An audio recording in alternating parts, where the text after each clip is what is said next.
oftentimes somebody will ask, well, why don't you go after, Islam more often? Don't you think Islam is much more dangerous? Globally, you betcha. No doubt about it. In practice of my understanding of the average practitioner, I think Islam in its current state is definitely more dangerous. I don't spend a lot of time on Islam because I don't have to deal with them very often. There's no Islamic power base that is attempting to, by legislation, marginalize my rights or dramatically affect the way business is done in this country. The difference is that people don't see is that Christianity has within it just as much, if we're talking about the Bible as the basis, which, who knows, has within it just as much potential for evil and destruction as Islam. Christianity shouldn't get any credit for the fact that it was dragged kicking and screaming from its evil practices by changing culture in part because of secular, in part because of the merging of different religious cultures. The fact that the Christianity people practice now is safer, less harmful, is not something that Christianity should be credited with. It's something that society as a whole should do it themselves. Yeah. In the Bible, and I'm not going to get chapter and verse right now, it's clear. If your husband or wife or somebody should try to lead you to worship false gods, you are to put them to death, and it specifically says that your hands should be the first upon them. That's not open for interpretation. That's not a fuzzy, it's a euphemism. We didn't really mean kill them. It's the same thing as death to the infidels.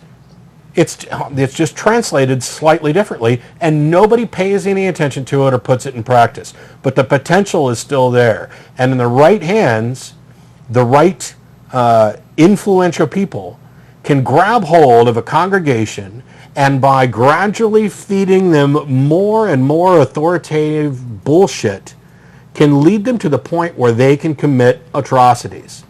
You see this? Waco, okay, they weren't Christian in any conventional sense, but they built off of that.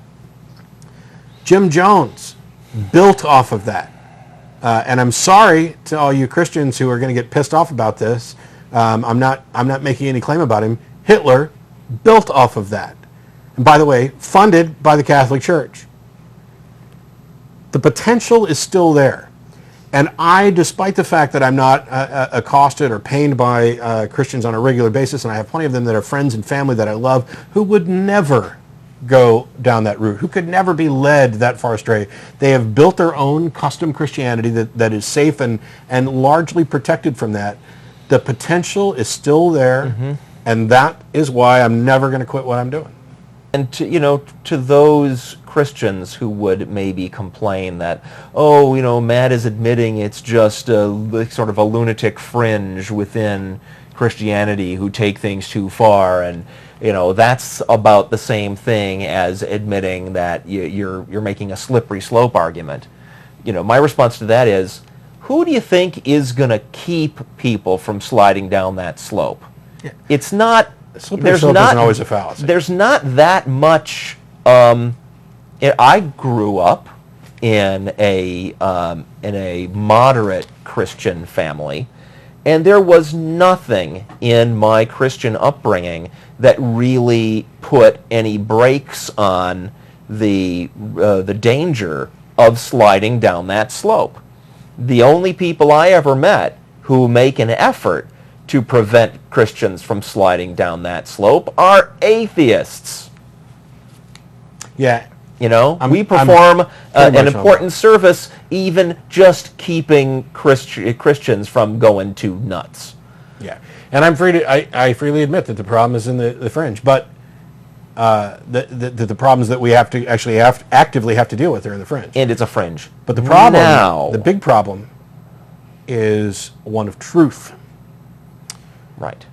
And how you go about discerning it. And I'm of the opinion that I'd prefer people believe as many true things and as few false things as possible as I would want to do. Yeah, and that's how I got into atheist activism. Yeah. And I never would have made any kind of public stink about my atheism at all if it wasn't for the fact that I care whether my fellow citizens are believing a bunch of freaking nonsense. Yeah, because it matters what you believe. Your actions affect the rest of us. Right. Your beliefs affect your actions, and your actions affect everybody else.